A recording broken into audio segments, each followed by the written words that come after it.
All right, you guys, welcome back. Now, we got Andy Haynes, white friends versus black friends. Never heard of this brother before.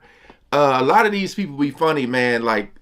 You guys probably know who he is, but I'm just saying, to me, the unknown comedians. Super excited to check this out. Hopefully everything goes smoothly. Again, appreciate all the love and support with you guys watching these videos. It's always good to laugh. We all need it. All right. Shout out to all the good humans. Link is always in the description. So we ain't gonna waste no more time. Let's jump right into it. Hello, Echo Chamber. How are you guys? Cool. Glad to be here. The damn living room? I'm from Seattle. You guys heard of it? Grunge rock was invented there in a laboratory by the CIA. No, I'm from Seattle. Seattle's cool because it's got big mountains, big ass fucking mountain. Like this is whatever. Those aren't real mountains. We have real mountains. People die in our mountains. Like you'll be like, "Where's Kevin?" And they'll be like, "He's dead." And you're like, "What happened?" And they're like, "The mountains are what happened." Mountains are like white people's cops. Because they're the only things that kill us indiscriminately. Wow. If you're offended by that, go check an avalanche report. Try to find one Jamal or Tavarius. You will not. I'll give you all... Motherfucker, say my name. Yo, he just... I guarantee you, the Jamal, his real name is probably Jamel. Damn, brother. Oh, man.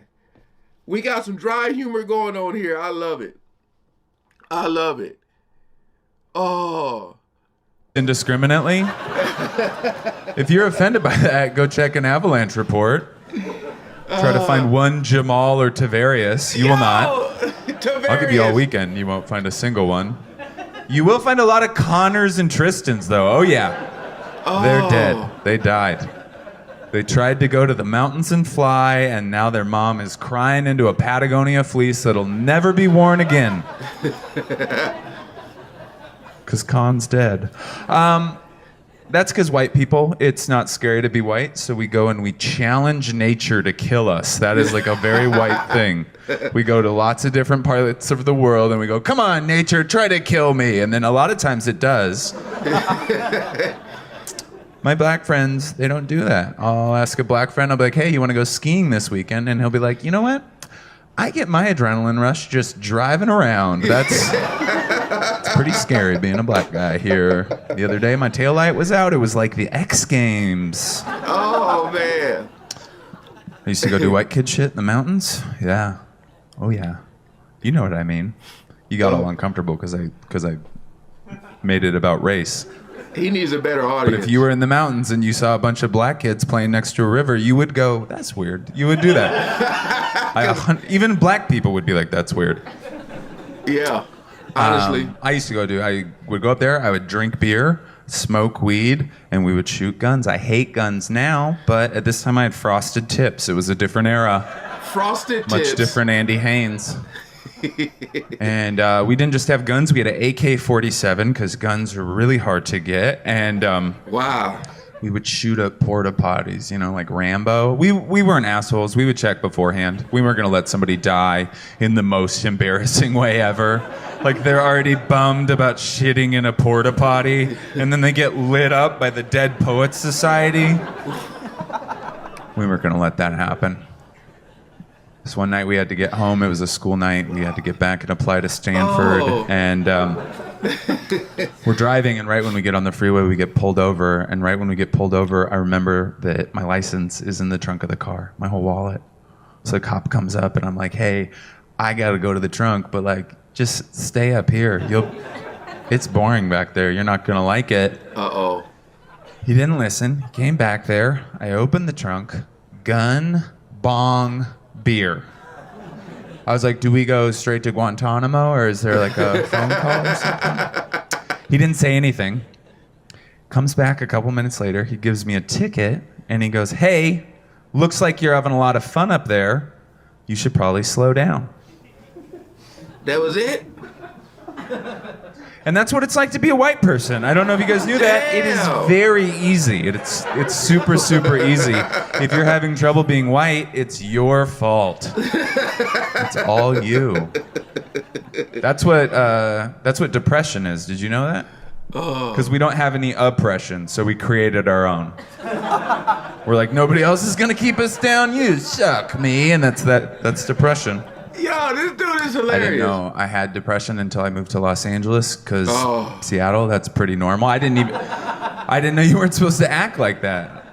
I didn't know you weren't supposed to mope around in the rain or cry in bus stops. I thought that's how you caught the bus. Like a really sad Uber, you just cried till your bus came. When I got to LA and everybody's like longboarding to pet dolphins, driving around in a Prius full of rescued animals. Facts. You can pick avocados out of the trees down here. You can't be depressed in an environment like that. You're like, I was gonna kill myself, but now I have all this guacamole. So I used to be married. My wife. Hey, if I was in this audience, you would know it. I would be on the floor. Cause this brother's dry humor, man, it's almost like a Stephen Wright. He's a little more animated though, but it's hilarious. I just think the crowd, probably a little uncomfortable, but I get everything that he's saying. Environment like that. You're like, I was gonna kill myself, but now I have all this guacamole. So I used to be married. My wife. Ex-wife, she passed away in a tsunami of dicks, and by the time we got to her, she was too icky to be a wife. So we had to return her to the wife store. You guys, I'm kidding. She's alive. We're friends. She doesn't know I tell that joke, but she know now. I'm not mad about being divorced. I'm just mad that I'm single. It's not a good look. I'm 35. People don't see me and want to fuck me. They see me and they think I'll get a mortgage approved, and they're wrong. I have horrible credit. I suffer from what some people call president face.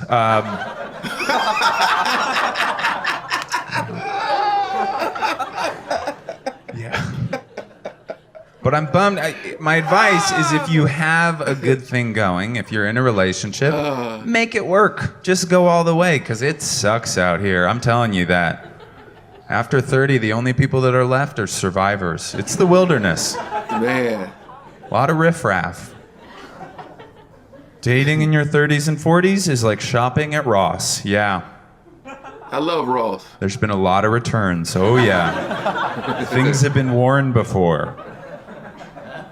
Sometimes you think you found something you like. You're like, oh, this sweater's kind of nice. And then you're like, oh, man, it cries when we have sex. I'm on Tinder and Bumble and Craigslist. Everything. I try to sell furniture on Tinder and Bumble. I'm not dating. No. That's why I'm on there. I'm not trying to date. No, I don't do well. I do so poorly that sometimes I'm swiping and a dude will pop up into my feed, and it kind of feels like Tinder's being like, hey, this isn't really going that well, is it? Maybe you want to switch up these preferences. This is Kyle. He likes kite surfing. Kite surfing. I'm not gay, but I've done some gay stuff in my life. Every straight guy has. Every person has walked to the edge of their sexuality. That's true. For some people, it's a hug that lasted a little longer than they thought it was going to last. Or maybe like a blowjob in college. Whatever it was, you got there and you were like, it wasn't for me, but you let them finish because you're not rude. For me, it was different. Me and a neighbor kid, we used to hit our penises together like that. Also, I was a kid. I should say that. This was a long time ago. I was also a child. This wasn't like recently where I found a cool kid that could keep a secret. It's me and this neighbor kid. This real cool neighbor kid. And I wasn't going to ask my mom what a boner was because she raised me by herself, and most of my childhood she was just crying into a glass of white Zinfandel. So I went to this neighbor kid. I was like, hey, does your dick do this weird thing? And he was like, yeah. And I was like, let's hit him together. Let's see what happens, you know? So we did that for about 3 months. And then we grew apart. You know, it happens. I still see him around. We make eye contact. We don't talk. A lot of shame. I'm not like a sexy guy, like I said. Nobody's really beating down my door. I think I fuck like a Christian quarterback, you know? A lot of athleticism, not a lot of creativity. Everybody's into like some weird shit now. Everybody's like spitting and hitting and choking. I don't get angry when I have sex. I'm just very grateful. I'm like, wow, I cannot believe you're letting me do this. What a kind lady. But I was having sex with this lady. Uh-oh. And she yelled at me. She yelled. She said, I want you to destroy this pussy. That's what she said at me. And I was like, I do not want to do that. Maybe a remodel, but I don't think this is a teardown. Maybe put down a base coat, new kitchen countertops. I would rather flip this pussy is what I'm trying to say. You guys are wonderful. Thank you so much. I don't know how it sounded like maybe 4 or 5 people were in there. That was hilarious. That was hilarious. Like if he had a better crowd, man. Oh my goodness. Oh. We went to Lake Arrowhead. If y'all remember, it was for my 40th birthday. And we went to the lake. And you know, I was trying to get in the water and it was really rocky. And I seen these, like, it was like maybe 10. It was a black family that showed up. And I kind of looked like, what the hell they doing? So what do you say that? It's like, I know what he mean. I talked about it the other day when I was doing my reaction to Ralphie May talking about the movie theater. Where I live at, I don't see a lot of black people. I see some, but not often. But when I go to like the movie theater and watch like a Tyler Perry movie, it's like packed. And I'm like, where they all come from? This was hilarious though, man. Again, don't know if y'all know who this brother was, but this was hilarious. Hilarious. Again, appreciate y'all coming over and watching, man. Peace out.